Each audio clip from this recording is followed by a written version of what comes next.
Добро вечер, наши верни гледачи и слушатели. Добро дојдовте во новата епизода на подкаст Тоа е тоа.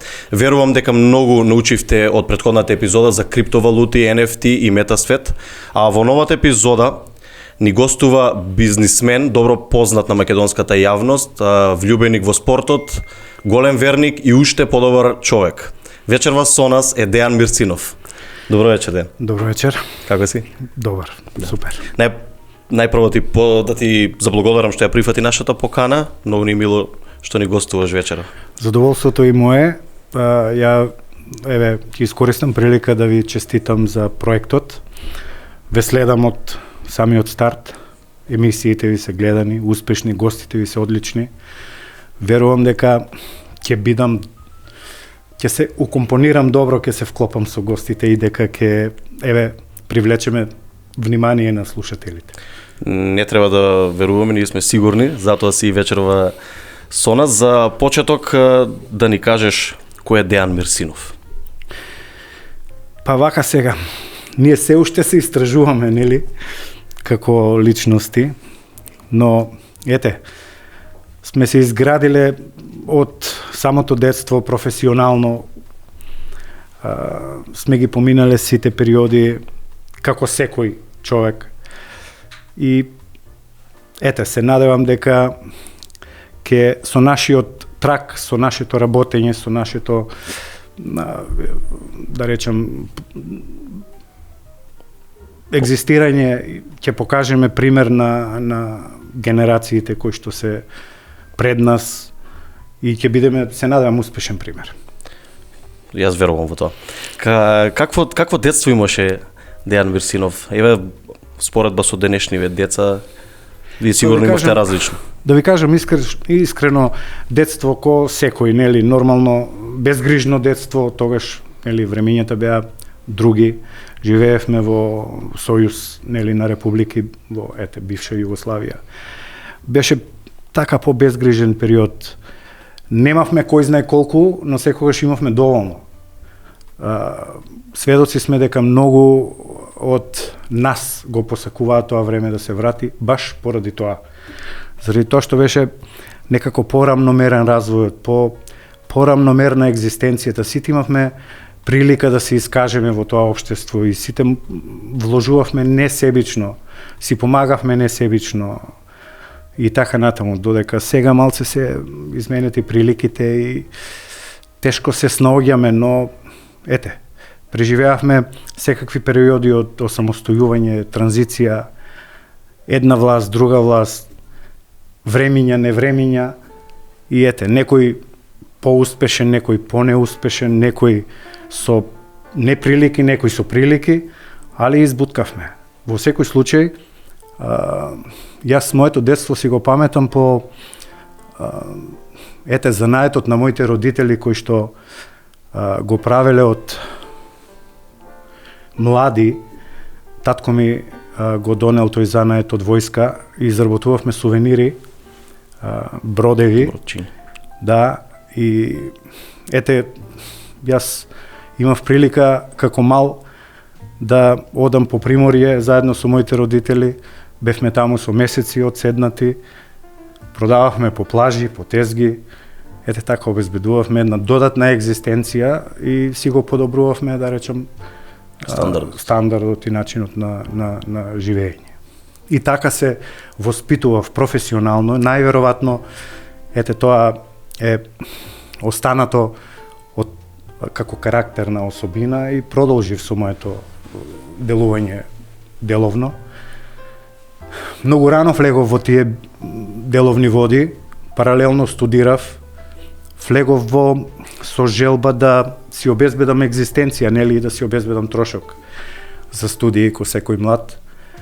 Меѓутоа ме понесе работата, тогаш беа такви времиња, имаше поголеми прилики за да се работи и да се сработи. И кога едноставно ќе ве понесе работата, знаете и во неа да, ако се внесете превише и да ги запоставите другите обврски кои што си следат како млад човек. Но си помина се, да речем, во најдобар ред, сите фази од животот ги поминавме да не речам на мое задоволство, дружби, веселби, студии и дојде периодот на по-сериозни предизвици во делот на делувањето во бизнес секторот. Во бизнес секторот, кога кога сте сам,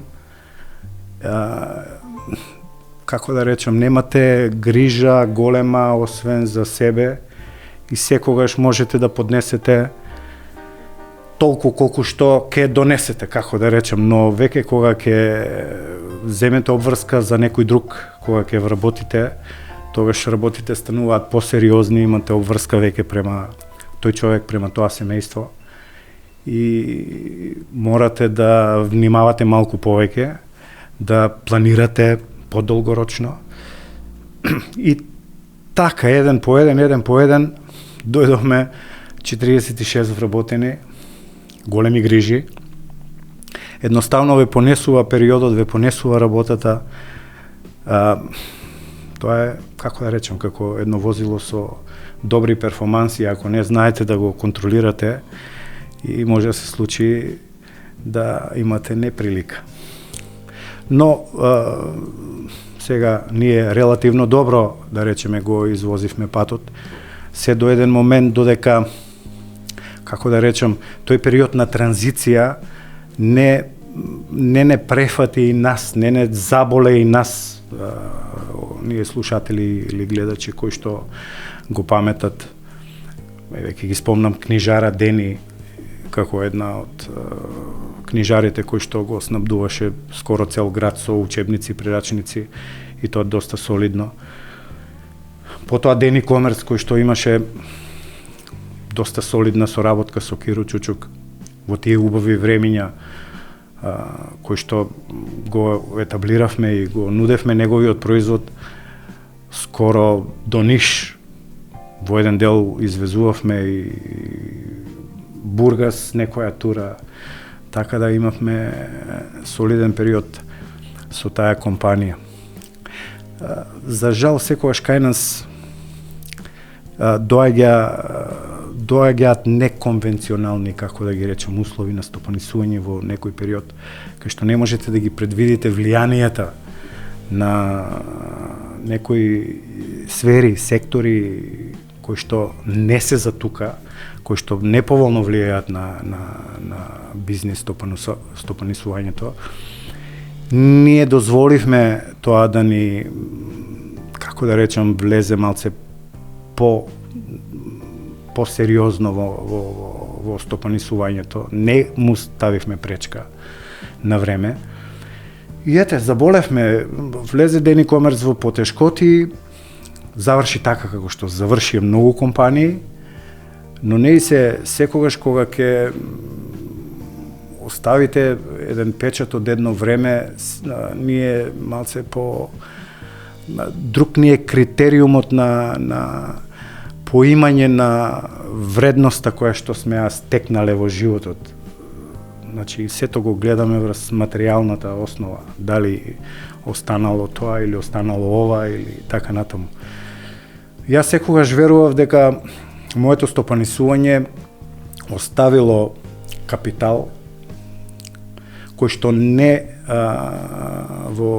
се однесува на материјално добро, иако имавме останато материјално добро, после кој што го да речем преминавме на тој план Б после таа потешкотија, која што ќе зборуваме малце подоцна, и се покажа како исправен мојот впечаток, иако, знаете, многу луѓе со недоверба гледаат во период кој што, да речем, ќе ве потфати таа потешкотија. Но ако верувате во себе и ако знаете што имате, и ако знаете со што располагате, ако знаете дека сте оставиле нешто во вас како искуство и околу вас, тогаш можете во секое време со било што да успеете и повторно да се вратите. Добро, извини само да ве прекинам. Спомнавте Дени Комерц. Да. Па некако брзо отидовме нели и до транзиции до како првен дојдовте до идејата за Ден e-commerce? Како се роди таа приказна? Па видите вака, јас во студентските денови, нели како што спомнав, имавме намера првенствено да си обезбедиме трошоци за студиски денови. И татко ми беше магацинер во Киро Чучук, дојде една таква идеја, вика, јас не гледам причина тогаш и се создаде можност да регистрираме фирми, уште раните 1991 година. Тогаш моја втора година студии, студирав туризам и угостителство во Охрид, економија по туризам и угостителство. И таму имавме неколку потенцијални стоваришта кои што трошеа производи од Киро Чучук.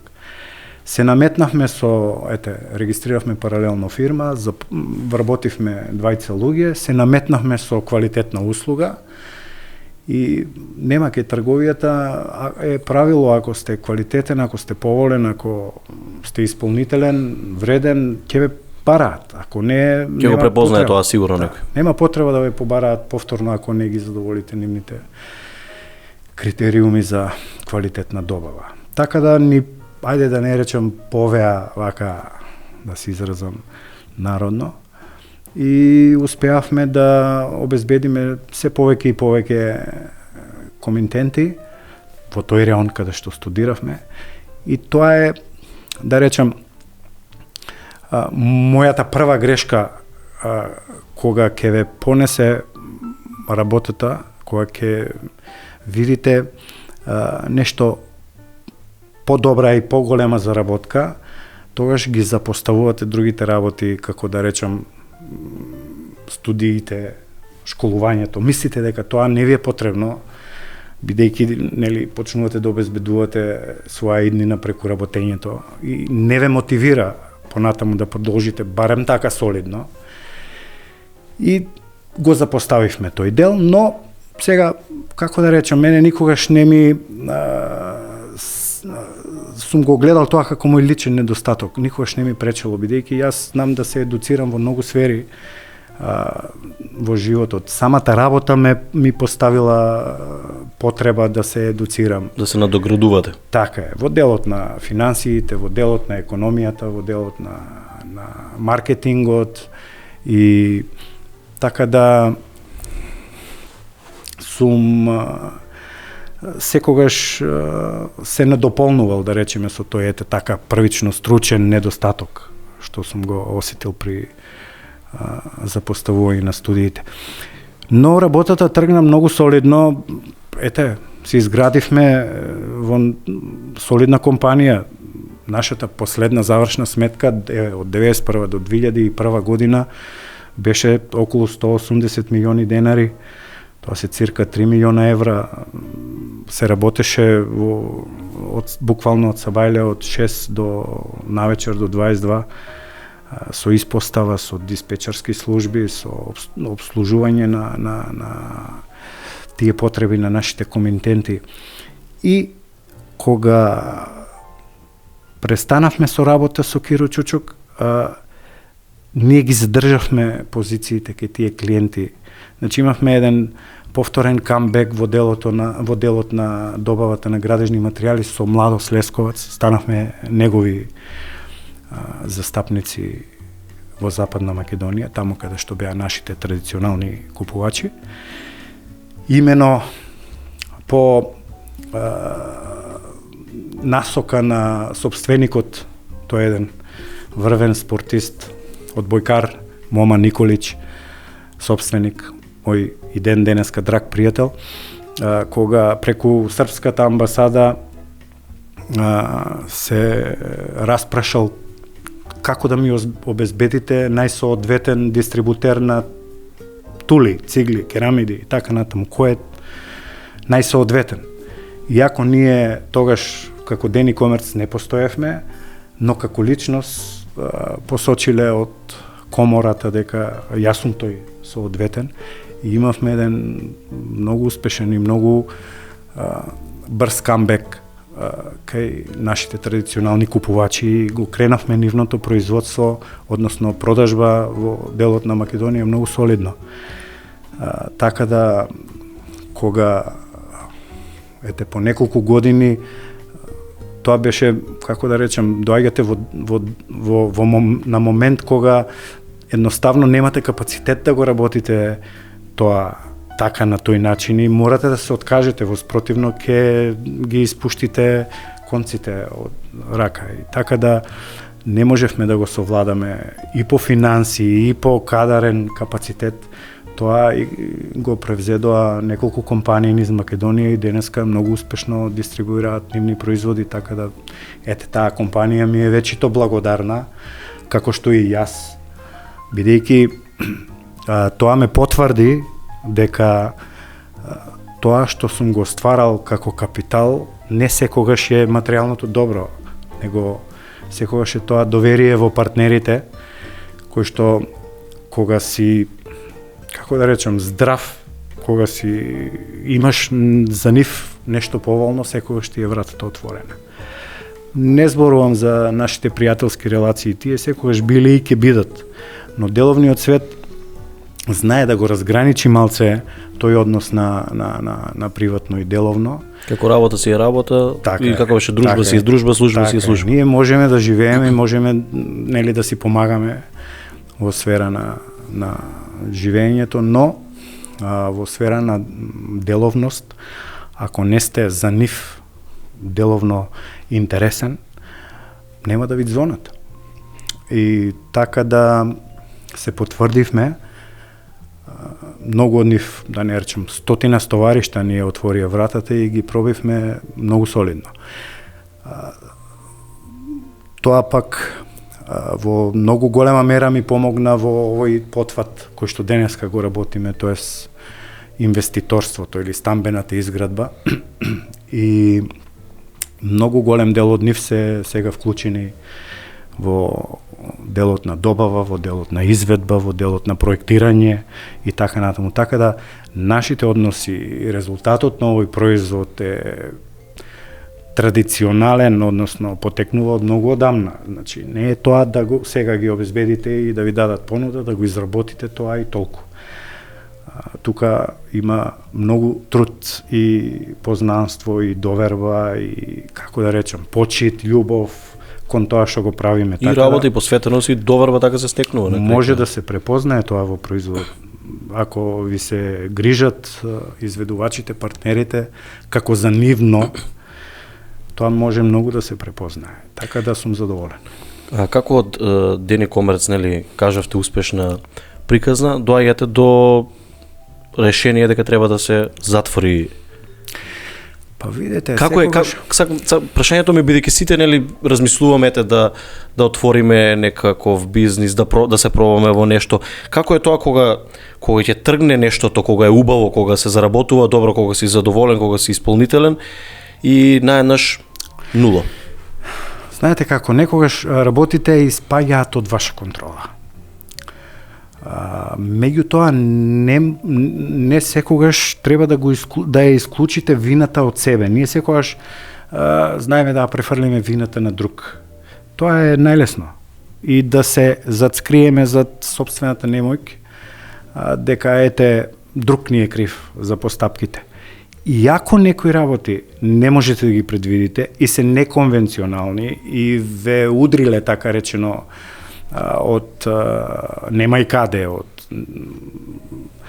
не сте можеле да ги предвидите, но сепак сте биле, како да речем, обврзани да ги предвидите, да ги насетите, да ги почувствувате, да ги избегнете. И за тоа е вината на, преди се, јас ја гледам наша, субјективна, моја и така натаму. Не толку ради себе. Ајде, еве, рековме ние и знаеме што сме добиле и имаме начин како да се избавиме и да се вратиме, но сте понеле со себе судбини, така речено, човечки, луѓе кои што ви веруваат, кои што го вложиле, ајде да не речам години и децении во таа компанија. Исто и компанијата вложила во нив. Но сега обострано е жалењето на тоа што сме се изгубиле и не сме можеле да продолжиме со тој потфат. И сепак малку, како да кажам, за нашите слушатели, можеби тие што него и гледачи кои што него доживеале тоа, е непоимливо, но ете, тоа искуство е невообичаено во најмала рака, не е пријатно секогаш. Меѓутоа јас би рекол дека секој од нас може и е пожелно да го доживее за да види како е доле во, така да речам, во тоа сивило доле во темното. Да, често се знае, се каже, нели, лесно е да се имамо кога наеднаш ќе паднеш, или многу е полесно да немаш па да дојдеш до да имаш, отколку обратно. Така е. И знаете, доле кога е темно, барате зракче да видите, секое едно нешто ви светло значи. На крајот од тунелот. Уклучувате сензори, уклучувате сите можни чувства за да можете да дојдете до шанса за да се издигнете повторно во и ја би порачал до секој кој помалку, кој повеќе, некој се плаши од тоа, но многу луѓе го доживеале тоа, да се кажеме право. Дел од нив се уште таму. Меѓутоа, сите тие луѓе се бараат и сите тие луѓе имаат право на повторна шанса. И пак ќе речам, тука се склоп на околности. Ние долго време сме се барале, долго време сме имале партнери кои што, како да речем, со еден мал ветер у едра би можеле да не придвижат напред, но не може тоа така и тогаш не требало и не сакало да се случи. Нешто не имало зошто. И многу работи сме научиле. Знаете, кога ќе научите врз собствени искуства е подруго чувството и потоа делувањето. Така се сменили односот од тогашното ваше обкружување. Нели, често знаат да кажат кога имам сите се околу мене, кога снемуваш, кога паѓаш во... Тоа е приватно, тоа е индивидуално чувство. Да си кажеме право, не може да не се смени. И не можете да замерите ако се смени. Нормално е заболен човек малце да го ескивираат луѓето, да видат од што е заболен. Они сочувствуваат со вас и со неприликата или со моментот и така натаму. Но знаете, ретко кој се храбри да ви подаде рака, ретко кој се храбри да ви се доближи. Сите ги страх да не ги префати тој момент на заболување. Тоа е чудно малце чувство. И сега, тоа треба да сте карактер да го сватите тоа, треба да го оправдате тоа, не треба да замерите. И тие луѓе се тука. Тие луѓе секогаш ќе бидат тука. Тие се денес тука, биле. Негдека потајно, знаете како, потајно сакале да ви се изарни ситуацијата, меѓутоа биле од дистанца го следеле тоа.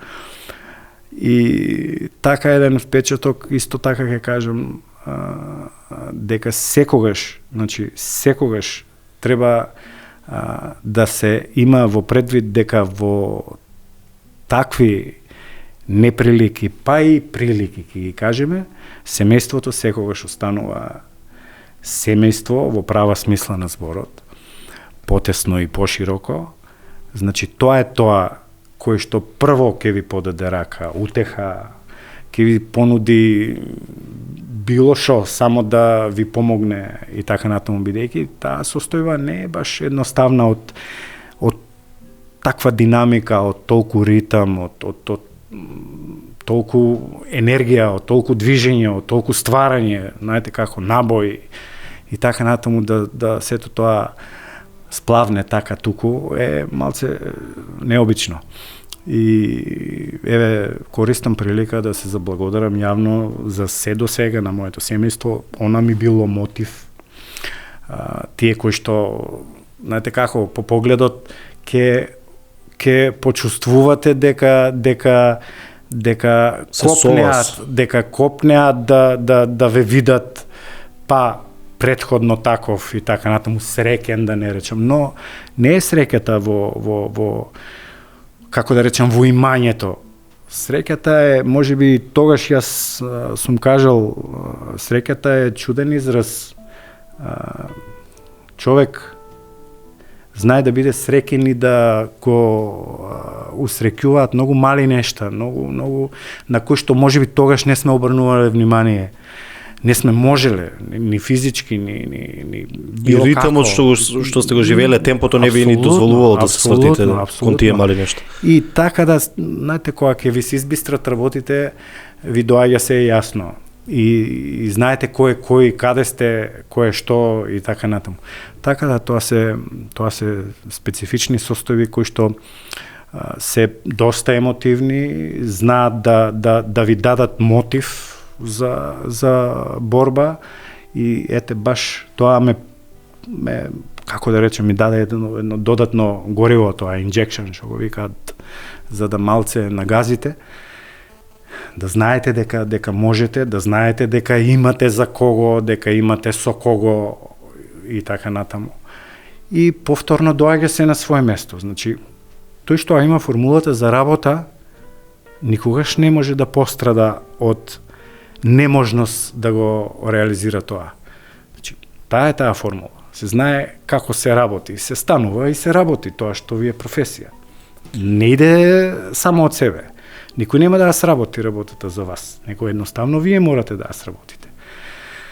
И ако успеете тоа да го организирате, да го менаџирате, да го поставите како што треба, ако се времиња се менуваат, меѓутоа принципот на работа е ист. Се знае, ако имате доверба, ако се посветите, ако знаете да го работите тоа по сите економски критериуми, да сте поволни, да вие понудата секогаш атрактивна, да ве побараат и така натаму, ќе ви успее секој еден потфат. Така да ги охрабрувам сите оние кои што се на граница се мислат или било како имаат страф од таа сива зона, како да речем, или темна зона, која што е малце необична, ладна, магловита, темна и така натаму, нека не се плашат. Тука има кој да ги води. Тука секогаш е нивната самодоверба на тоа што го стекнале, тука е семејството и тука, јас ки истакнам дека мојата верба оддамнешна, уште во времињата на доброто работење, кон Бога, успеа да си даде едно смирение, да си даде една духовна смиреност и една духовна подкрепа, да речеме, кон состојбата која што вие во моментот, да се подготвите за онаа состојба која што ве очекува и која што тежите.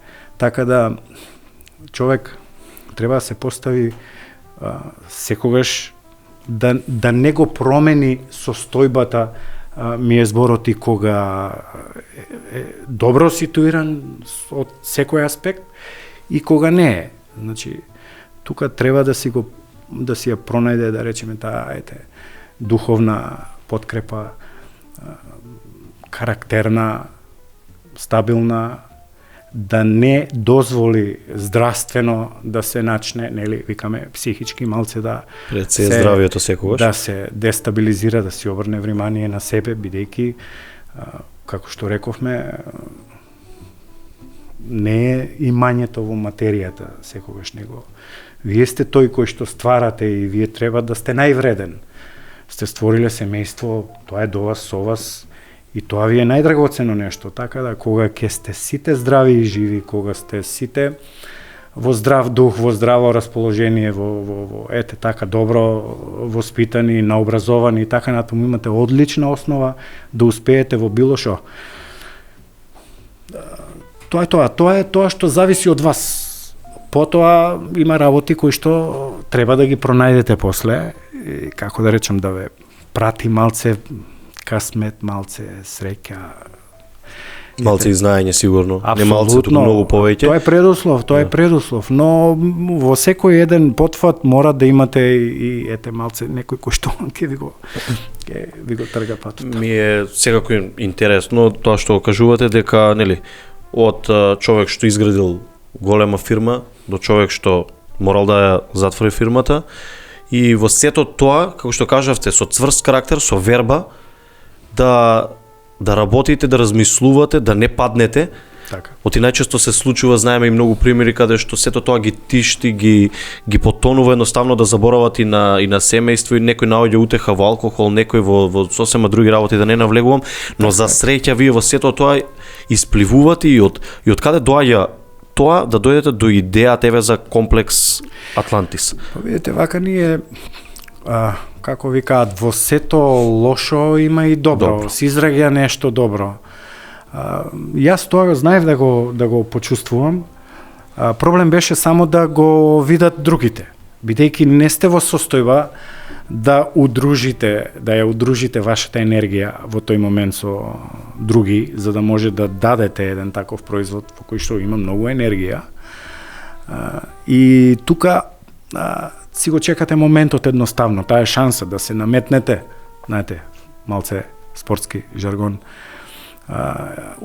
тренирате, знаете дека еден ден ќе добиете шанса и тој ден, кога ќе добиете шанса, треба да искористите.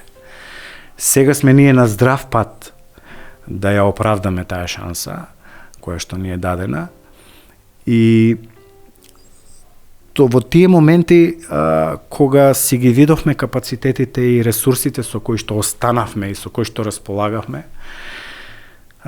навиду мали, јас така не ги вреднувам, нели по вредност, по нули, цифри и така натаму, тоа за мене нема значење.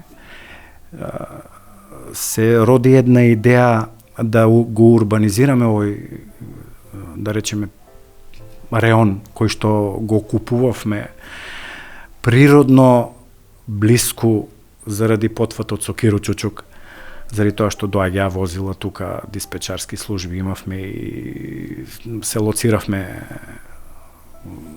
со службите овде, и кога едноставно немавме соработка со Киро Чучук, ни се јави празен период, моравме нешто да превземеме со овој реон тука.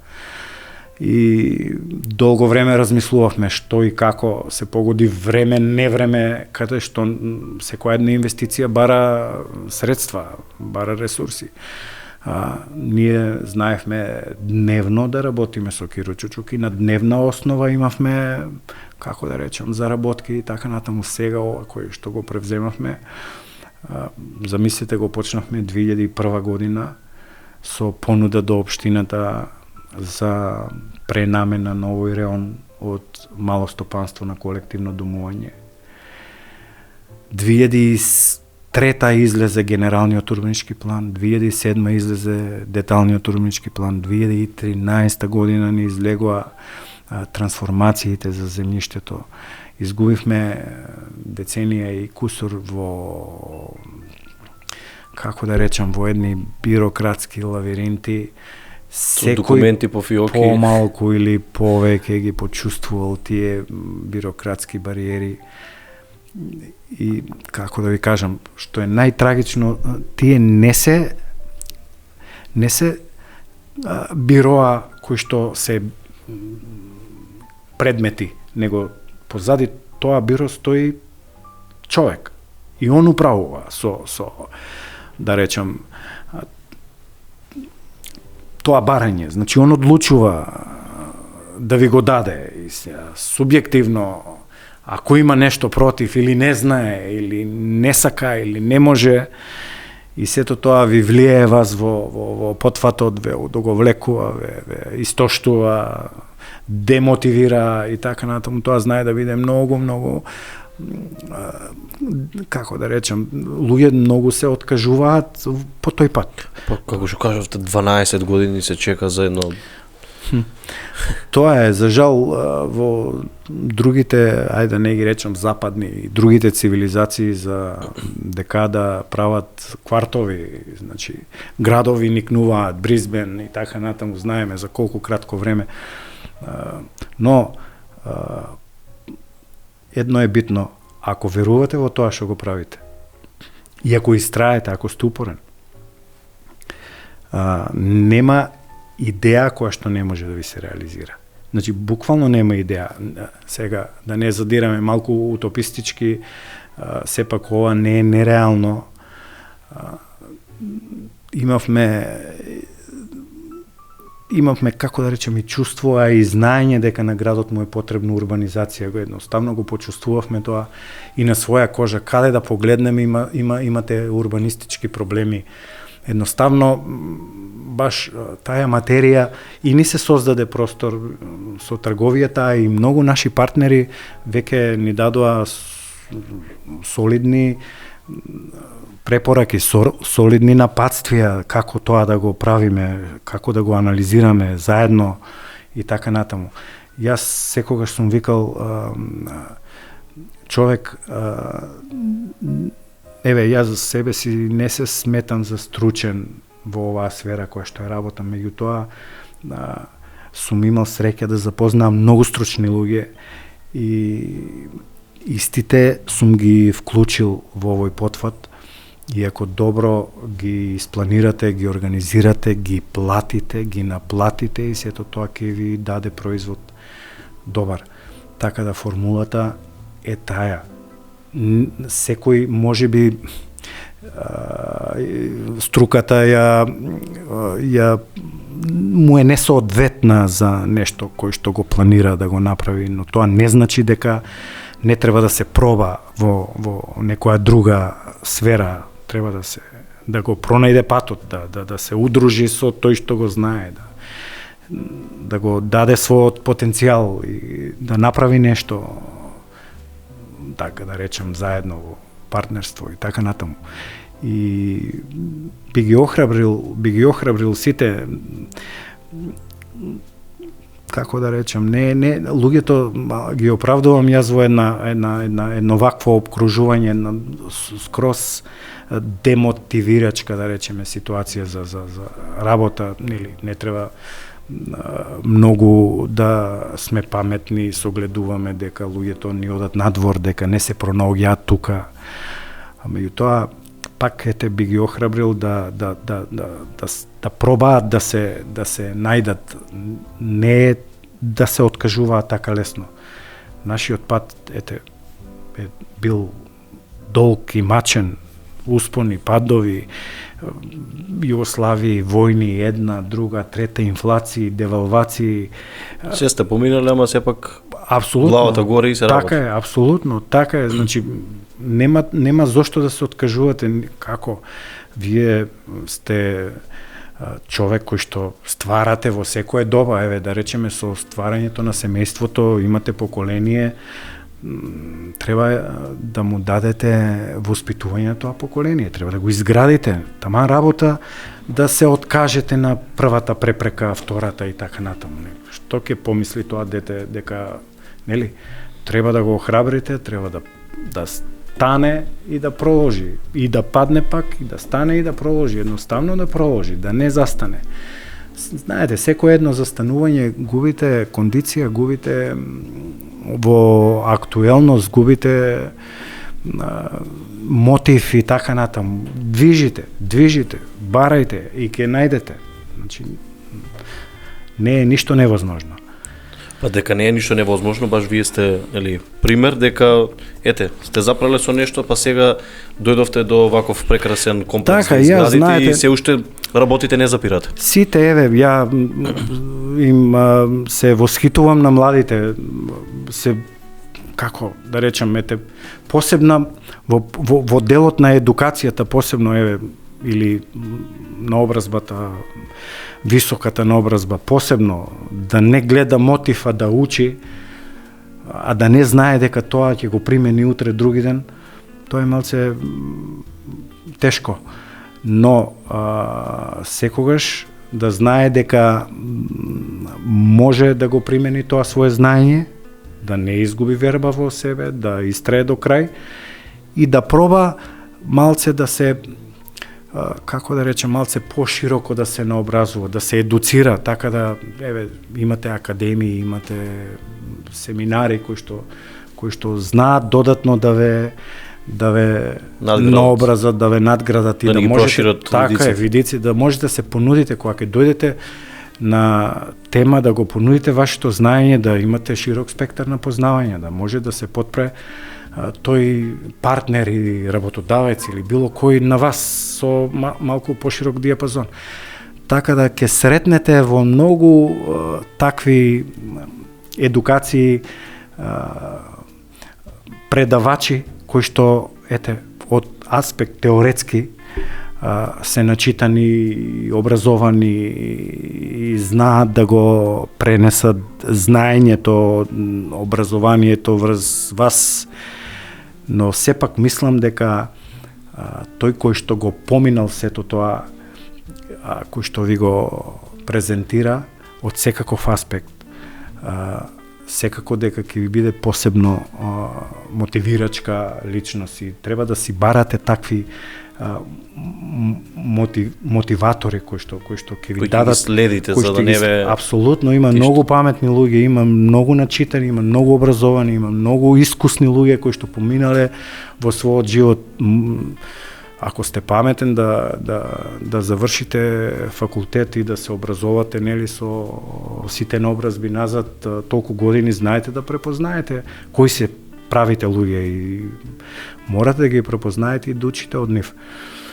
Така да, мене ќе ми биде мило ако со нашето искуство и со нашето патешествие помогнеме на некого да го мотивираме, макар и малку, да се исправи, да продолжи и да бидеме упорни. Да биде упорен во својата намера. Рековте за проширување на видиците. Вие со вашата работа и тоа како моментално го ширите видикот на градот Велес. Така. Да со со новиот проект Нова населба 2.0. Така. Како дојдовте до тоа? Знам дека е тоа изработено, тоа сака да ни кажете повеќе за тоа. Мислам сигурно сакаат сите да слушнат за тоа бидејќи е многу актуелно. Така, вака сега ние, знаете, кога ќе зачнете некоја идеја и кога таа идеја ја, да кажам, ја движите кон реализација, морате да рачунате и да ви стане јасно дека еден ден морате да ја реализирате. Значи, идејата не е идеја ако не се реализира. И да не ја реализирате таа идеја, можете друга, трета, четврта, но најбитно за се е да го реализирате тој потвод кој што сте го планирале. Нас не охрабри тоа што претходно сме го ставиле како идеја, тој потвод кој што сега го реализираме, тоа е таа населба, не Велес 0, него оваја сега која што ја градиме, стамбен комплекс Атлантис, која што, како што кажавме, ние зачната со идеја 2001, 2007, 2013, 2017 почнавме да градиме, направивме една фаза, правиме уште две фази, значи ја заокружуваме една цела зграда. Тоа се 160 семејства, 2000 квадрата деловен простор. Веќе ние во напредна фаза проектот за втората зграда, уште 200 семејства со 6000 метри квадратни деловен простор.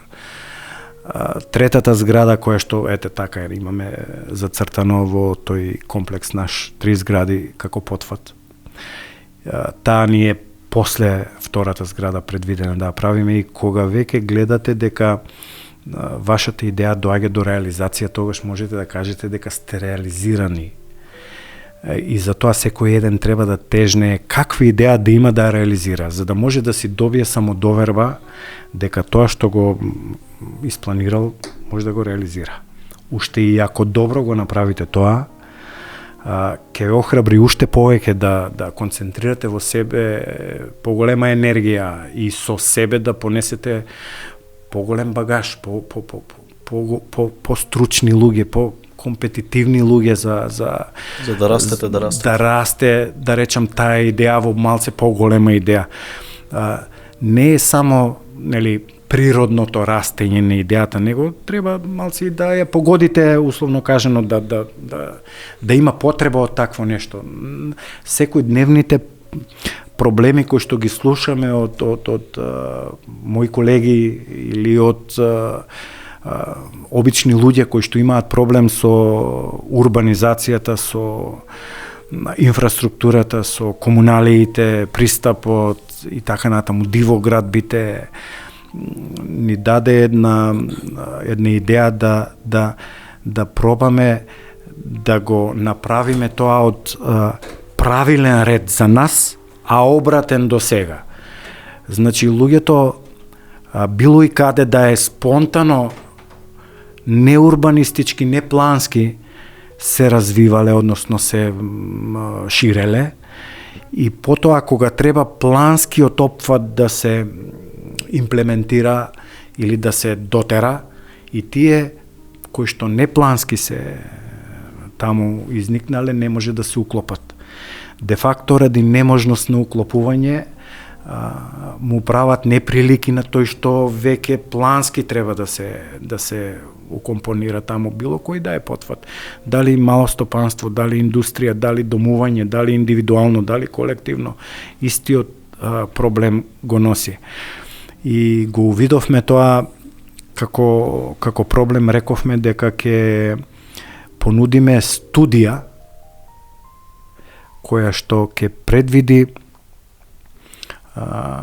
урбанистичка преди се, каде што ќе ги опфати малце поширок спектар од земјиште за повеќе намени. Значи, не е само индивидуалното или колективното домување, вие ќе сместите семејства тука, меѓутоа треба да им дадете и надвор од тоа квалитет на домување. Значи, јавни површини, каде што ќе едноставно прошетаат, што едноставно ќе изрекреираат. Ќе потрошат слободното време. Апсолутно, треба да им дадете градинка, училиште, здравствена установа, пензионерски дом, бизнис центар, кај што, нели, тука. И вака во една релација побаравме мислење кој може тоа да го направи. И познавме многу урбанисти и планери, солидни. Меѓутоа, тие урбанисти и планери, ако ги ангажирате вие и ако ги платите вие, секогаш ќе ја реализираат вашата идеја и вашиот интерес. И тука малце, дури и вие ќе се доведете во искушение да дадете предлог кој што можеби не соодветствува за тој реон така, водени од сопствениот интерес. Тука се прават основните грешки секаде. Кога се порачува било кој урбанистички план, кој што го плаќа општината и е неизина обврска, а заради неможност да го плати, заради недвоење на средства, немање или мешање на приоритетите и така натаму, дозволува тоа да го прави инвеститорот, кој што има интерес тоа да го прави, и тогаш тој инвеститор знае да го употреби до дел на злоупотреба во делот на наметнување на својот интерес, иако урбанистички не е соодветно местото таму за тој објект. И тука, ете, сведоци сме на многу проблеми, посебно во градот Скопје, заради тоа што градот Скопје е атрактивен за таа цел, секој купува таму. Се прават штетни решенија за доброто на инвеститори. Апсолутно, тоа има долгорочни последици. Луѓето ги гледаат сега тие последици. Дали во делот на загадувањето, дали во делот на немање на инфраструктура, квалитетна пристап, паркинг, зелени површини и така натаму, игралишта. Луѓето многу доцна тоа го чувствуваат како хендикеп, и затоа рековме ние да не дојде до тоа кај нас, на овој комплекс, ќе ангажираме соодветна институција, здравје постручна, нели, од архитектонски факултет, со кој што подпишавме договор да го оствари ова оваа студија под услов да не дозволи никој од нас да му се меша во желбите наши на што би било добро да биде таму. Обрнете внимание таму, обрнете така, внимание таму. Така, таму да. нешто таму, не. Тоа не рековме, по таков услов ние подпишуваме договори, тоа го подпишавме со мојата агенција за недвижности Дематели. Рековме дека дури нема да дозволиме никој субјективно од општината тоа да го направи, а да се исцрпат сите објективни планови кои што ги донела општината со важност и во сила. Значи, секоја општина си носи план за развој до тогаш, од тој период, во таа сфера, сите тие планови да ги уклопи, бидејќи не сакавме да бидеме вон плановите на развојот на општината, сепак да се уклопиме. Нели, во делот на сообраќај, инфраструктура, пристап, обиколница, водоводна, одводна инфраструктура и така натаму. Го работевме, односно го работеа доста време, скоро година дена, и тоа, баш се сеќавам, излезе како гром од ведро небо на тогашното раководство, градоначалникот Коцевски со дел и сегашнава општинска администрација. И беа многу пријатно изненадени, но нели нема кој не би прифатил такво решение. Тоа е стварно квалитетно решение кој што третира многу сериозна квадратура со многу сериозни содржини и тука може да го покрене потенцијалот на градот и на имателите на тоа земјиште да им даде многу поголем квалитет и многу поголема вредност од аспект на вредност, која што самата урбанизација му носи уште на старт. Посебно ако ја надградите таа урбанизација и ако дојде до реализација на самиот проект, и може да биде голем потенцијал за градот. Знаеме дека претежно е приватно земјиштето таму и дека таму луѓето го подзаборавиле тоа како вредност.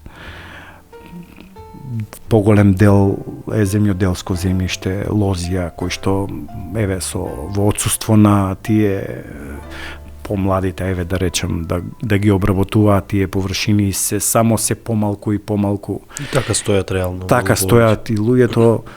Јас гледам сега, ние објавивме еден јавен повик за кој има намера да го понуди тоа земјиште, веќе почнуваат да ни се јавуваат инвеститори, ние знаевме дека тоа ќе се случи, но сакаме да фатиме со ред, да тоа добие третман во сила, да се имплементира во генералниот урбанистички план, кој што е во фаза на изработка, да се имплементира во него, потоа да се пристапи кон детални урбанистички планови и да почне да се развива согласно намерите на имателите на земјиштето и согласно пазарот на понуда и побарувачка. Ако побара пазарот по динамичен развој на колективно домување, тогаш ќе се градат згради. Ако побара индивидуално домување, тогаш индивидуално домување. И ние рековме дека ќе бидеме со секој оној кој што ќе сака да го изреализира тој план, преди се да му помогнеме, да го упатиме кон сите овие постапки, доколку има желба, он да го направи тоа, бидејќи делот на фирмата односно нашата компанија и агенција за недвижности пред се е консултативен дел. Значи, јас секогаш кога ќе ми дојде потенцијален понудувач на земјиште, секогаш му викам да го направи тоа што јас сум го направил. Значи, да го зачува, да го урбанизира, ако може да се внесе во реализација на тоа соградба, да најде партнер, ако не, да го продаде едноставно, ако не може да склопи луѓе кои што го знаат тоа да го прават, па да може да си постигне некоја поголема вредност. Така да честно е од наша страна да им укажеме на потенцијалните иматели на тоа земјиште дека тоа е патот, за да може да си го направат нивниот, како да речем, татковнина, дедовнина повредна. Некој му е тоа основен извор. И нашата задача е се тој потенцијал да го собереме, да го активираме, да го ставиме во функција на приход. И пак ќе кажам, тоа е од мое искуство превземено, заради тоа што јас можеби сум имал потенцијал кој што не ми бил активен. И тој потенцијал, ако не ви е активен, не ви носи приход и џабе го имате.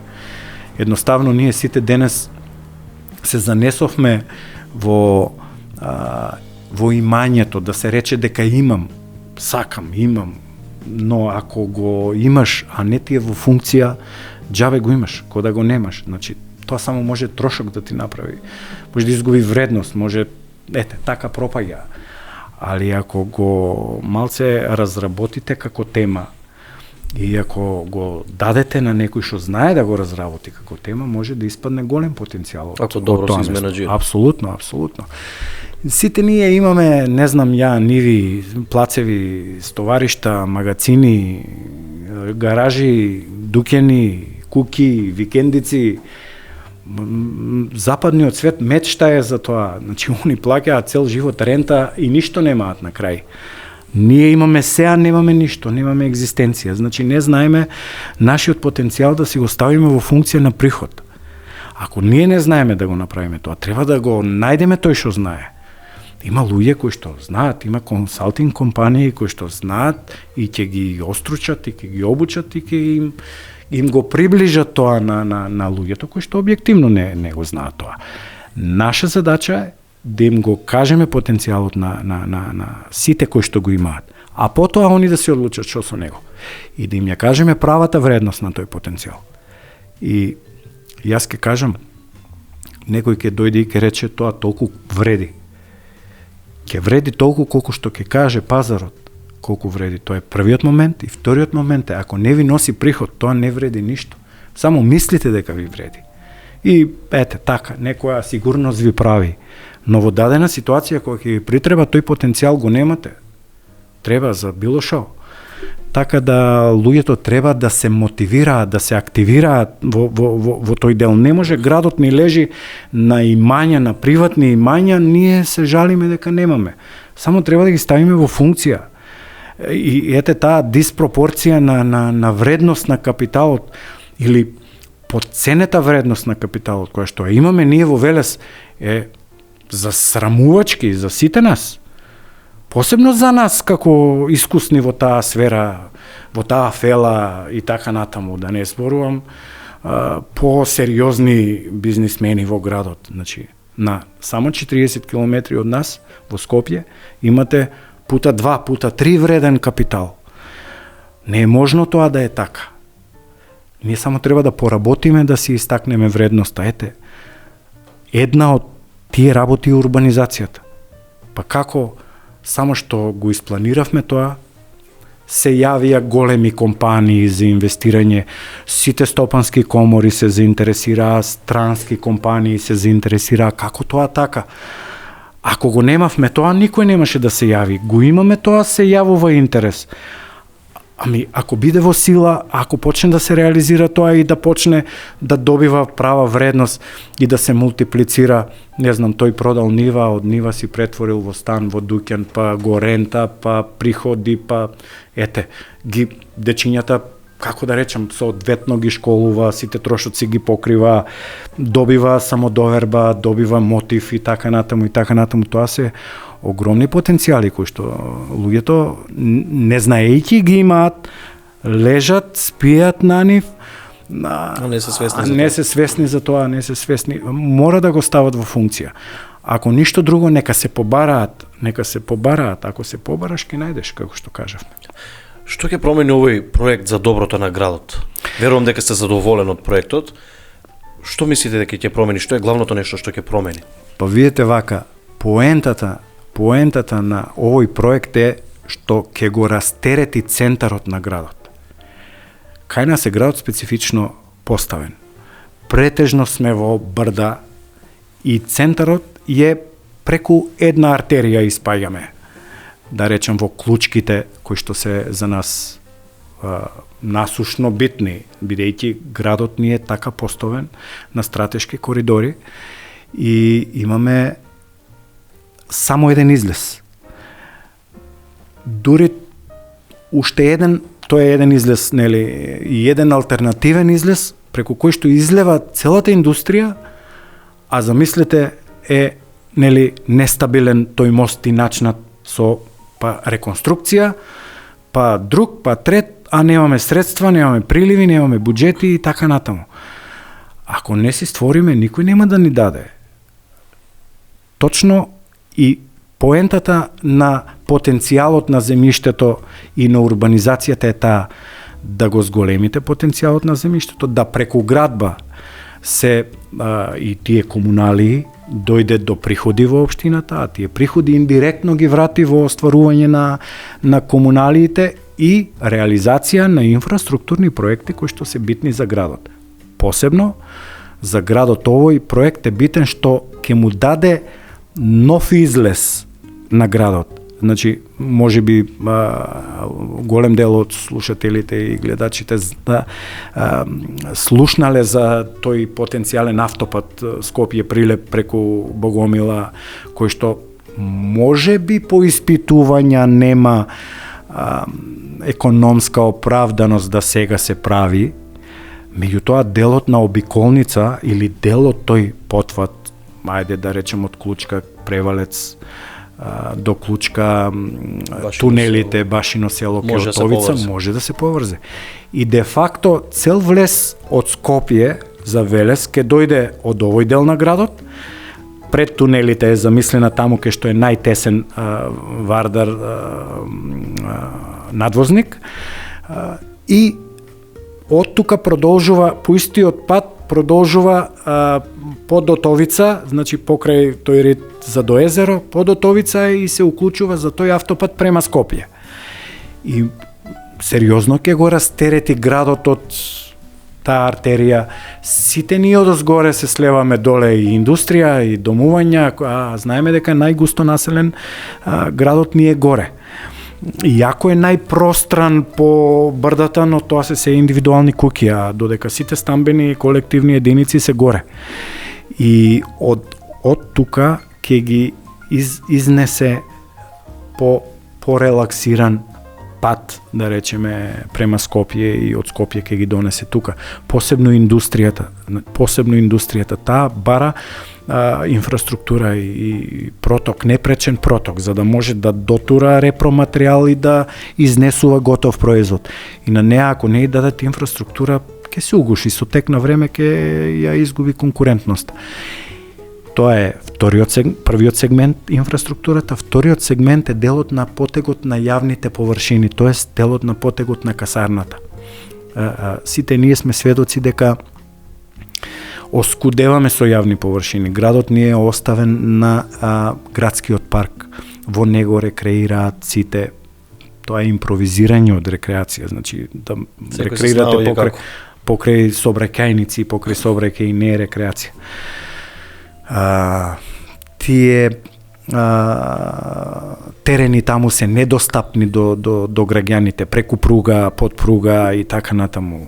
Ја не викам дека не треба да се користат, меѓутоа секогаш, ако го ширите градот на кај друг реон, треба да му дадете на тој граѓанин блиску простор кај што ќе прошета, рекреира и така натаму. Тој дел од касарната е за нас интересен за јавни потреби, ќе потенцирам за јавни потреби, заради тоа што околу касарната е населен. А сведоци сме дека на мала врата или индиректно почна да се грицка тоа земјиште за колективно домување, и јас се мислам дека ако продолжи така, ако не се имплементира оваа студија и ако не се задржи тоа земјиште за јавни потреби, за да може сите да го користат, ќе стане приватно и ќе почне хиперпродуктивно да се гради, не контролирано од побарувачката, и порано или подоцна ќе стане приватно. Знаете, комплексот кај нас е веќе приватен. Таму не може секој да паркира, не може секој да, можеби секој може да дојде, но не може да престојува. Тоа е веќе приватен дел. Така и јавниот дел ќе стане приватен, како што ете зградите ќе пододекор се веќе приватни. Паркираат, луѓе си ги користат, никој не сака да му нарушиш приватноста. Таа си е купил со купувањето на станот. И кога ќе ни се запоседне и тој дел за нас атрактивен, а да стане приватен, тогаш сме изгубиле една одлична површина пренаменета за општото добро. Апсолутно. Па тие павилјони со една реконструкција може да се преадаптираат и тука да се лоцираат буквално сите установи од јавен интерес. Значи, општина, не знам, дел од институции, подрачни министерства, невладин сектор и така натаму. Многу ми е драго, еве, професорите кои што го изготвуваат тоа ме информираа пред неколку недели дека некоја студентка спремала магистратура или докторат, не знам, на таа тема, посебно организирање на таа јавна површина, значи детално обработена јавната површина на делот на касарната.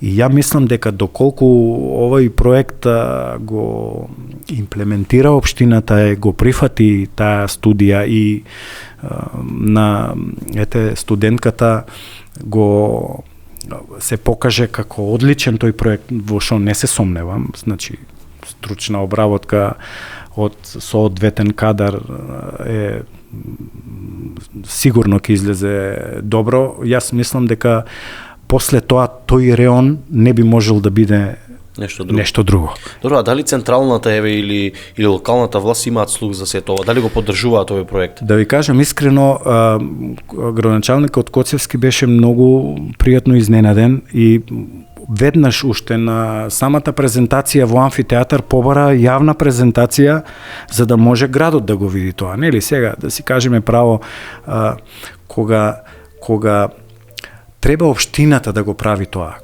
кога вие го плаќате место неа, а кога добива на поента градоначалникот и таа администрација, кој не би го посакал тоа? Значи, они го видоа, го поддржуваат, го видоа, го организиравме една јавна презентација во поливалентниот центар во услови на ковид, беше многу солидно организирана и таја доби на ехо. Еве гледаме денес се по порталите, по оние стручни симпозиуми се презентира нашиот проект. Веднаш после презентацијата на нашиот проект, екипата од архитектонски факултет добила побарувачка од општините, малте не сите скопски општини и неколку овие околу, да го направат слично за нивните општини таа студија. Тоа го покажува патот, односно исправноста на потфатот, дека сме го погодиле, начинот на кој сме го направиле тоа. И го препознале тоа општинските администрации, општинските власти, која и да е. Значи, ние еден ден мораме да се соочиме со реалноста дека прогресот не ни е во нели бил дени, не бил соодветен да го прави тоа или не треба не е туѓ или ова или она.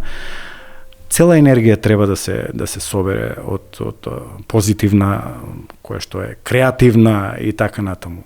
Прво тоа, а потоа сите наши определби. Секој има право на своја определба, на свое размислување, на своја опција политичка и така натаму, но таа не треба да биде приоритет во стварањето и во правењето на општи добра.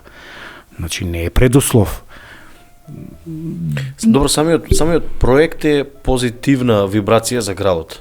Се надевам дека сите, имав малку бев изиритиран и сакам да искористам приликава за тие луѓе, нели по порталите веќе се пушти проектот се. Верувам дека ниту еден од тие што читав дека коментираат лоши коментари има дека е влезено мафија, дека е бизнис, дека не знам, верувам дека ниту еден нема ни отворено да види за што станува збор. Се надевам дека ќе не гледаат, ќе слушнат за што станува збор и не барам сигурно ни вие да се извинат или нешто, туку најчесто имаме потреба на социјалните мрежи да коментираме без нешто да отвориме воопшто. Така, Барем да пробаат да отворат, да видат зашто станува збор, дека некој нешто седнал, сработил, направил и сериозно е позитивно, бидејќи градот реално нема каде да се шири. Ни нагоре, ни надоле, ни нагоре. Видете, ние по дефолт станавме негативни. Не е тоа од вчера и не е тоа можеби сакајки некои личности веќе се како да речем им делува спонтано тоа и спонтана е таа реакција. Нешто што не е во нивна контрола испаѓа дека друг го контролира, а тој другиот не треба тоа да го прави ако не не е добро. И така вртиме круг, едни кога се во опозиција, други во опозиција се практицира истото. Сакавме ние да донесеме еден нов пристап, баш и поради тоа ги исклучивме сите влијанија и од општина, и од политички, и приватни, и субјективни, и кажавме, вие како архитектонски факултет, ако го правите тоа суверено, без влијание од било кој, дури и од мене, кој што го плаќам, тогаш го прифаќам, прифаќам предизвикот. Тоа и беше целта да се направи студиозно, оправдано, за да може да се реализира. Значи, сето друго е ризично да се реализира. Ако го платите и ако кажете што таму да биде, има ризик да не е соодветно да се реализира. И ви пропаѓа намерата да го ефектуирате тоа што го правите. Ако било поинаку, ќе било нешто слично како во некои градови, не би сакал сега да ставам примери во кои градови, многу од луѓето можеби што следат ќе го препознаат тоа, значи како се прави поинаку? Се купува земјиштето, па се дава на урбанизација тоа што вие сакате и тука обично се ставаат сите потенцијали, сите гарнитури, лоби, луѓе и така натаму за да го остварат тој потфат. И тука почнуваат, не пиши ми тоа, дај ми тоа, нати воа, еве, дај пиши, надпиши, допиши, отпиши и доаѓа до несоодветна урбанизација. Значи, таа урбанизација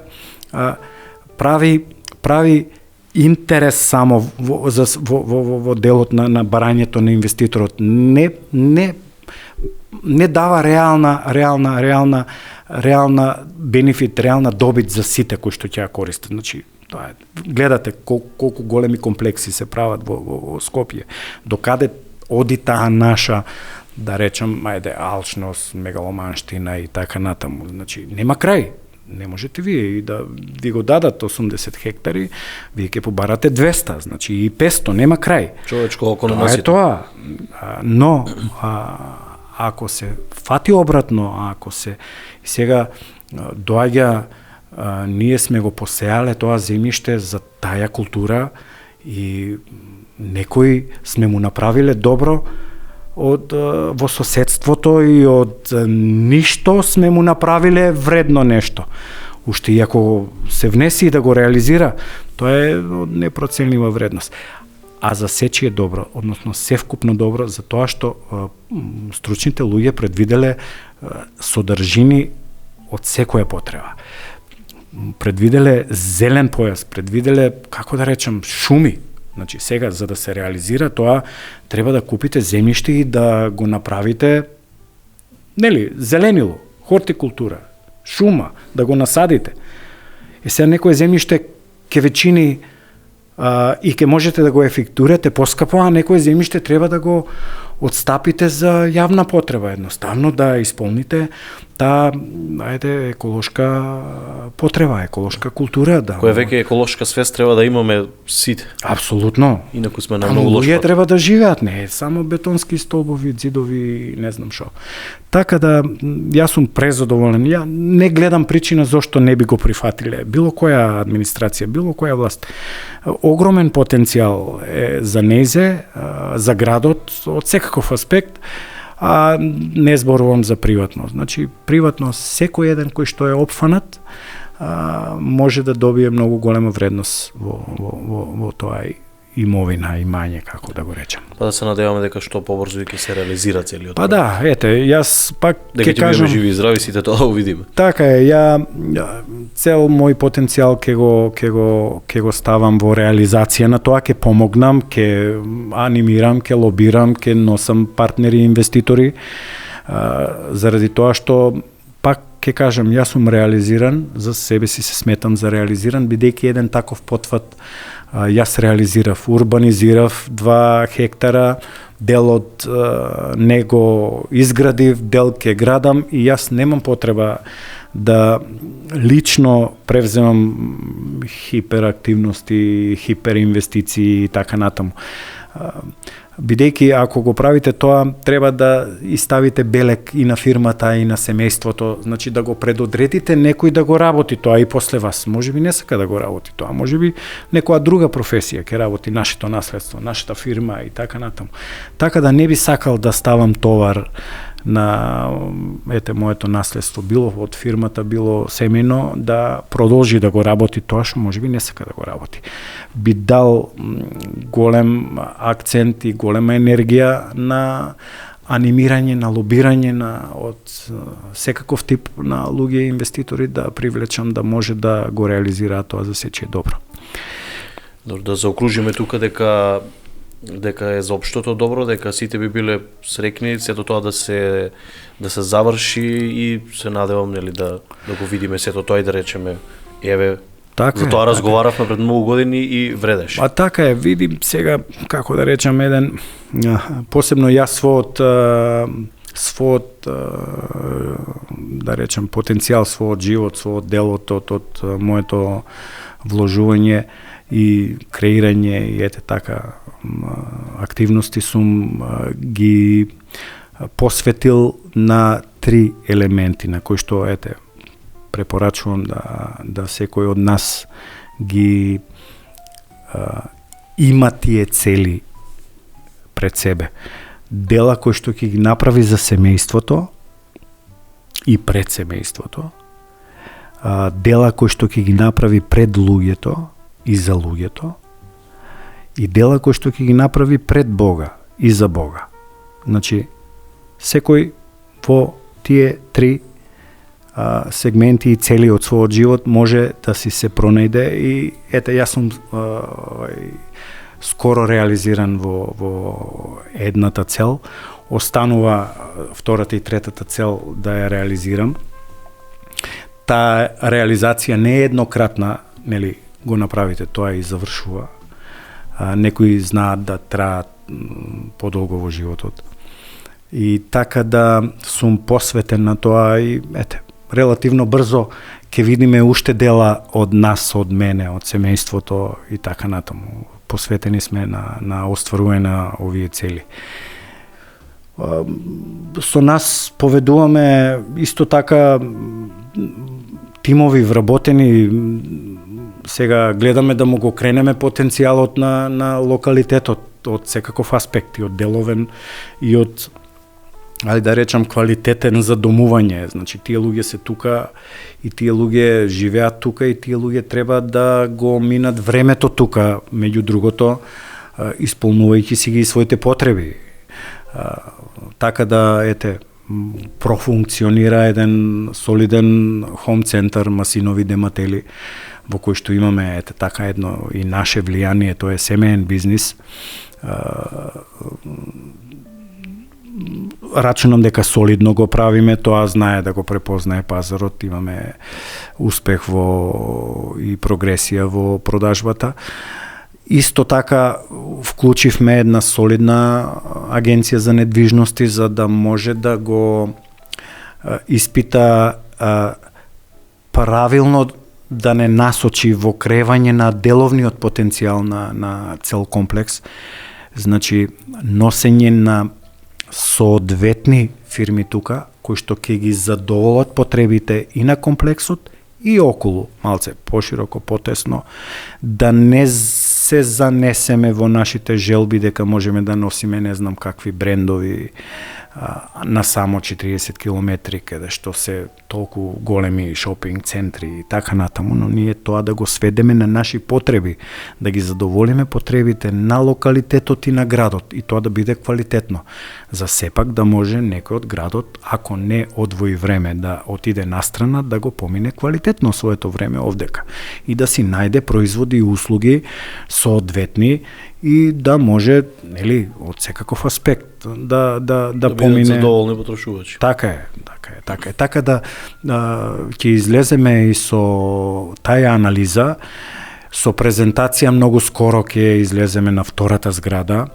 Таму имаме солидни решенија, знаеме пазарот што ни побара, какви видови настанови, знаеме каде, условно кажано, направивме пропусти, односно не испланиравме се што може би му треба на тој станар. Во делот на подземно паркирање, во делот на подрумски простори и така натаму, бараме соодветни, рационални, пазарни решенија, прагматични решенија. Значи, не е само да дадете простор за тоа, него тој простор треба и да биде употребен за тоа. А сведоци сме дека ако го дадеме за тоа, многу од нас знаат да го пренаменат тој простор, да не биде паркинг, да биде подрум. И потоа унатре да си правиме, нели, нешто кое што не е соодветно за намена. Ние го увидовме тоа дека може ќе се случи и рековме во втората зграда нема да ги дозволиме тие пропусти наши, преди се, тоа се, како да речеме, едни плански, едни инвеститорски насоки кои што не треба да дозволите да ви се спровнат, да ве натераат на грешка. И мислам дека во втората зграда ќе имаме доволно подземен паркинг, ќе имаме подрумски простори, ќе имаме партерно решение кој што ќе го употребиме само за партерно решение. Значи, таму ќе немаме надземно паркирање, заради тоа што не е возможно да дадете надземно паркирање и воедно квалитетно да го решите партерот со хортикултура, со некој има мали дечи, има потреба од луки, па некоја справа за вежбање треба да ставите, па некоја клупа, нели, повозрастните да одморат, па летниковец, па да се, нели, во летните, и тоа е невозможно да го, па подземно паркирање, па гаражи, па подруми, па точаци, па мотори, па колички. И сега од сите тие потреби на станарите гледаме кои се објективни, кои се субјективни, таму кај што се субјективни препорачуваме да се концентрираат во индивидуално домување, затоа што не е возможно да добиете дворно место квалитетно, да добиете хортикултура кој што вие сакате да имате, да добиете паркирно место, па и гаража, па и така натаму. Тоа е возможно само во индивидуално домување. Во колективно домување ви се ограничени ресурсите, заради тоа што сепак ако дадете ресурси, треба некој да ви ги плати. А за таа цена не можете да дадете се. И затоа малце поинаку ќе ја организираме втората зграда и брзо ќе ја објавиме. Еве сега правиме резервации на некој од заинтересирани, имаме солиден одзив на интересенти, посебно за мали стамбени единици. Малите стамбени единици бараат паркинг место, затоа ќе одиме најверојатно во 2 нивоа на подземно паркирање, кој што е малце захтевно за изведба. Со шипови треба да се обезбедат таа градежна јама и така натаму, значи од изведбен, од проектански, од изведбен и од потоа функционален аспект, бидејќи сето тоа треба да се поврзе со енергија, со лифтови, со подземно, надземно паркирање, елеватори, вака, така, малце машинството. Да, тоа е захтевен потфат и тука ќе уклучиме за нијанса посериозни планери и надзорни органи, изведувачи и рачунам дека успешно ќе го истуркаме тоа.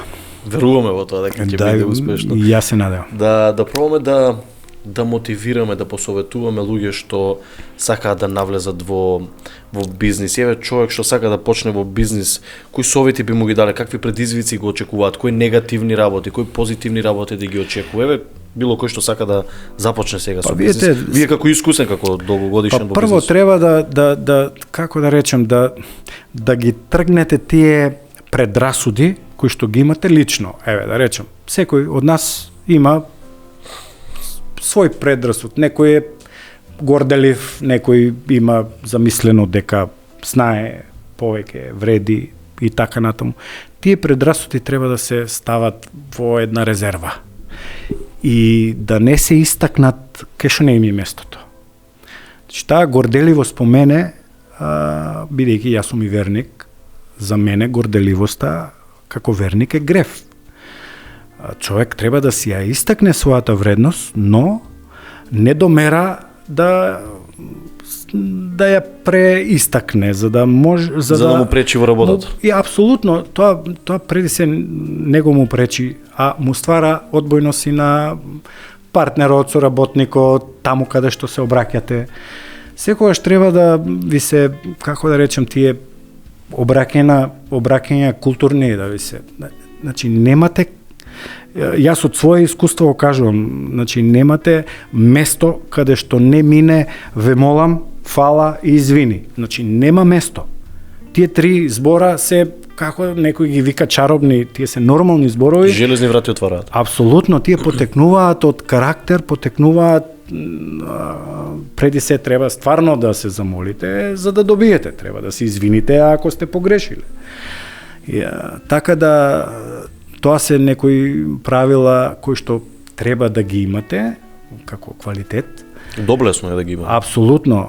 И во општите комуницирања. Ние се изгубивме малце и во тие односи, а посебно кога стварате имидж на себе како личност и на фирма која што сакате да отворите па да се удружите, па апсолутно не оди ароганцијата, само бендисаноста и егоизмот и така натаму. Ако го истакнете, тоа е краткорочно, малце сила, малце средства. Але не за долги патеки. Не за долги патеки, ќе ве препознаат и ќе ве избегнуваат. Значи, никој не сака да му се така малце надредите, да му се надмете и така натаму. Некогаш ќе се понизите каде што е потребно. Значи, тоа не е дека сте се подцениле, него ако гледате дека треба ќе го направите. Така функционира работите некој. Апсолутно, тоа мине. Значи, јас сум така некогаш и знаете дека не се во право, а ќе го истуркате тоа за атер на проектот, за атер на денот напред кој што треба да го предвижите. Во спротивно ќе застанете и тоа ќе ве умори, ќе ве залежи, ќе ве врати, ќе ве изгуби од тој проект и ќе ве безхрабри и што е најтрагично нема да добиете како да речам насока за следниот проект и ќе мислите дека тоа не сте го успеале, уште еден потфат и ќе се бараме настрана, а за жал настрана, ако ги имаме тие одлики, не ќе ни минат. И тие одлики се препознаваат посебно во тие култури настрана. Кај нас овдека се топат, да речеме, во односно се уклопуваат во тоа што го викаме клишеете, негативни коментари, значи по дефолт, негативна енергија, само да се критикува. За мене неинформираност, ама битно е негативно да се говори. Апсолутно, гледате, оди до дел и на сарказам, на хумор, на така малце кој да биде поинтересен во делот, кој да биде по-вулгарен, кој да биде невнимателно насочувајќи ги кон личноста, кон семејството, кон проектот и можете да го критикувате, делото и можете да го критикувате. Јас секогаш сум рекол, нашите слабости ги знаеме, нашите грешки ги признаваме, проблемот е во пристапување на исправање на тие грешки. Значи, пред грешката и пред киксот се стои исправен во очи и се надминува. Значи, се бара решение. Некогаш може вие нема да го најдете решението, може некој друг ќе ви помогне. Но никако не се бега од грешката или станува цврсто, јасно, гласно и тоа мора нешто да се колку знаете, колку можете, толку со цела волја и искреност дека сакате тоа да го направите. Така да, тоа е една порака моја до сите и мои колеги и оние кои што планираат идни колеги и така натаму кои што сакаат да го превземат тој ризик, тој потфат, да прво го тргнат тоа од себе како неквалитет, а потоа како да речам, ќе се навратам на таа едуцираност, на што е можно поширок диапазон на познавање, за да може кога ќе дојдете да ја понудите својата услуга, својот квалитет, да ви биде малце по-свестран, по-широк, да може да се потпре потенцијалниот партнер или соработник или работодавец кој да е на вас пошироко и да има една доверба во вас и така натаму. Тие се по мене предуслови за успех и гаранции дека може да движите. Потоа ќе се среќавате со работи кои што не можете да ги предвидите. Значи има работи кои што се предвидливи, има работи кои што не се предвидливи. Кај нас, во нашето општество, е проблем кој што се среќавате со работи кои што, како да речам, се неконвенционални. Значи не може да ги сретнете во учебник, не може некој да ви ги каже по теорија, со искуство стекнуваат. Само со искуство. Кога ќе дојдете до тој предизвик, кога ќе дојдете на шалтер и кога ќе дојдете со израз и во израз со шалтерскиот работник, таков каков шо е, тој каков шо е, треба да ви биде една цел.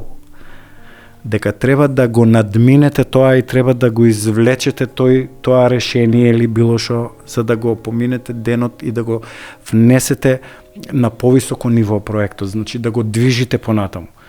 Ако треба, ако сте погрешили, ќе се вратите, ако треба, ќе се извините, ако треба, ќе платите, ќе преплатите уште една такса и така натаму. Кај нас, обично, пријателски, обично, така се други спровираме средства, други методи, но секогаш, некогаш ќе се сретнете во ситуации каде што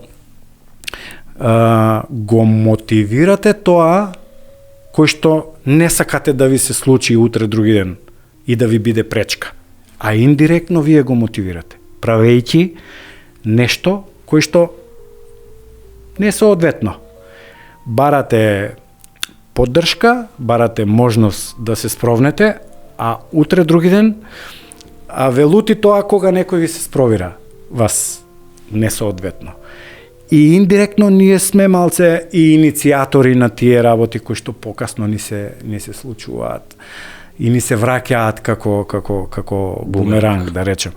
Не зборувам понатаму по-тешки работи, ова се обични работи кои што ќе се случи секој еден персонално во секојдневие во однос со институциите и така натаму. Гледаме на основ на пријателство, на основ на некоја контрауслуга и така натаму, да не кажам и некое друго по лошо влијание. Имам искуства исто така лични и од пријатели кои што се во делот на барање на правда во судските органи. Значи, имало случаи каде што од неправедни бараме праведно решение, а знаеме дека сме неправедни, а бараме да се спровнеме со праведно решение кое што ни треба тогаш заради некоја потреба. А тогаш кога ќе ни се случи направда неправедно решение, малце не иритира. Има една изрека, викаат него прави тоа што не сакаш да ти го направат. Секако. Ама го забораваме веројатно кога ние сме во Секако. Оти не гази малку времето, а имам уште многу прашања да ви и поставам. на крај ќе поентирам на ваа тема, ќе поентирам бидејќи јас сум по долго време верник и малце обрнувам внимание на поведението, бидејќи верата може многу да ти помогне во тој дел покрај тие, ајде да речем, смирености кои што ги добиваш. Луѓето треба да посветат внимание на својата духовна култура. Јас би им препорачал да се, како да речем, да си ги негуваат своите традиционални вредности, значи своите вербата е една работа која што ти е основа во животот. По мене никако не смееме да си ги запоставиме посетите, литургиите, да си ги запоставиме куќните слави, да си ги крштеваме децата, да си се венчаме, вериме во црква, да си веруваме и да речем на тие Божји заповести. На крајот некој пред многу векови ги напишала, ден денеска важат. ние од тогаш до сега имаме томови закони, подзаконски акти, анекси и не знам што членови пишано, а е толку едноставно, значи луѓето живееле и ден денеска ако се живее по нив и ако се практицира по нив, ќе ни биде многу поедноставно. Ние измислуваме многу комплицирани и комплексни работи, а не ги применуваме, ги прикршуваме. Ја спомнавте верата, дали мислите дека вербата во Бог ви дава енергија да го постигнете сето ова што денес ве прави успешен и добар човек? Па апсолутно, тоа е основа. За мене е основа. Ако немате духовна култура, ако немате духовна наобразба во смисол на треба луѓето да си посветат малку внимание, да си прочитаат духовна, да се едуцираат духовно, да прочитаат Библијата, да некои сегменти од неа, да не само да прочитаат, и да ја применуваат. Апсолутно, со прочитувањето ќе си се пронајдат себе си во еден дел од неа, во нивното понашање. И како да речам, за мене молитвата е една работа која што е основна од првиот момент на спознание, пратење до ден денеска. Буквално за се сум си посветил внимание на таа тема и никогаш, јас ке речам, вербата во Бог е сериозна работа, сериозно ниво, односно требате, навиду ми е едноставно, меѓутоа сепак треба да се подготвите за тоа. Тоа е капацитет кој што треба да го имате како човек, да се отворите, да го примите со верба, надеж, љубов, да го давате тоа, да се гледа, и е потребно, секој мора. Предпочитам, односно препорачувам да се спознаеме себе си преку верата. Апсолутно. Да. Би ви замолил накратко да ни одговорите само уште на неколку прашања, бидејќи вие сте човек што го познавам долго време и знам дека инвестирали во спортот. Зошто мислите дека денешниве поголеми компании не вложуваат пари во промоција на својот бизнис преку спорт, преку разни емисии, преку подкаст, преку Дали или да им порачате, зошто вие сте пример на човек што тоа го направил. Сигурно верувам дека не жалите поради тоа. И се уште го правите тоа. Само да ви кажам, јас да бидам искрен, никогаш не сум пожалил. Значи, тоа е еден вид помагање. Спонзорство, така кажано, жаргонски. Помагање не е само во таа сфера. Човек ако е хуман може да и помага и на друг начин и на други полиња и сектори и луѓе и за работи на кои што им е потребно. Треба да препознае каде е сето тоа потребно. Конкретно помагањето во овој сектор е заради се потешката можност за остварување на приходи. Објективно тој проблем го имаме се повеќе и повеќе. Се потешко и потешко заработуваме за да можеме не така лесно да ги дадеме. Значи да не бидам погрешно сватен. Тоа се потребни работи, значи многу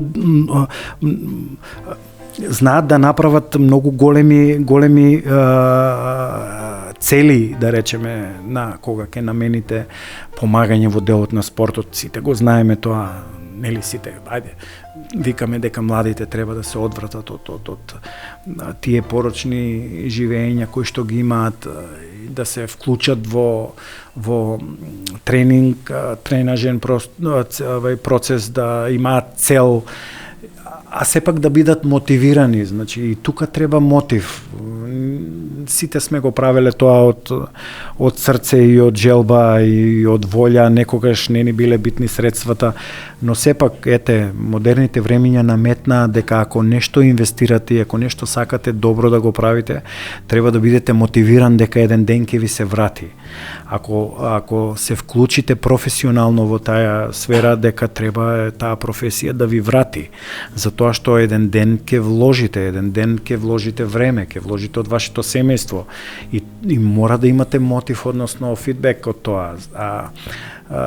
Тешко изнаоѓаме средства и начини како да го помогнеме тоа.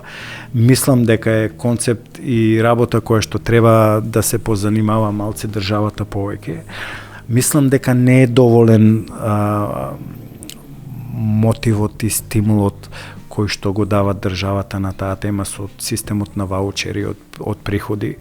Знаете, тие системи од ваучери од приходи сепак таму каде што државата ви дава сфера на реинвестирање на добивката, каде што ќе ве ослободи од данок, или каде што во сега последно време ви дава можност да си инвестирате во осигурителни компании, да се осигурате себе си, да си направите полиси за себе и за вработените, кој што исто така е потребно и пожелно за својата иднина, за иднината на своите вработени, и тоа да го правите од приходите и од добивката, а да ви се рачуна како можност за даночно олеснување, и се помалку и помалку создава простор да од неа одвоите да помогнете и да финансирате. И секој еден си вика, кога можам да реинвестирам и да се ослободам, а да створам некое добро, или да си вложам во својата иднина за пензиски денови, за ќе вложам. Дечи, ќе вложам таму, ќе вложам во вработените, не вложувам во клуб кој што одлучил да се бави професионално со таа. И тоа е малце поразително. Не ни дава нас мотив, да бидам искрен, без оглед што некои од нас го прават од срце и од волја и од желба, но не ги мотивираат другите. Значи, тоа треба да биде општо мотивирачки, значи да се направи система, да се направи система, не да се остави на волја на поединци. За крај, што сакате да им порачате на нашите гледачи и слушатели, што сакате да им пренесете, што сакате, не знам, да ги мотивирате слободно, се што сакате. Значи, видите се вака, јас ќе кажам, денес сретнав неколку, како да речем, паметни мисли, а дел од нив се однесуваат на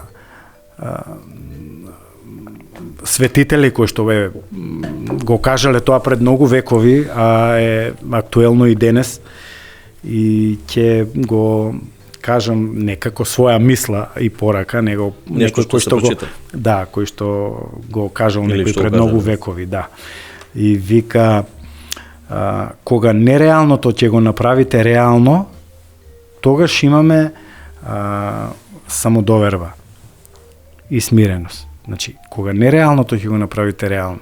За самиот крај на нашата 9-та епизода на подкаст Тоа е тоа, сакам да заблагодарам и да ги поздравам нашите спонзори и помагатели. Atlantis Invest Group, Декорас, Масинови и Дематели Home Center, Unistar Trade, The Gents Gift, Митмар Железара, Circle, самоуслужна автоперална Димитриевски, Кеги Моби и Penta Production. Ви благодариме, не заборавајте, лайк, subscribe. Се гледаме во 10-та епизода. Чао, чао!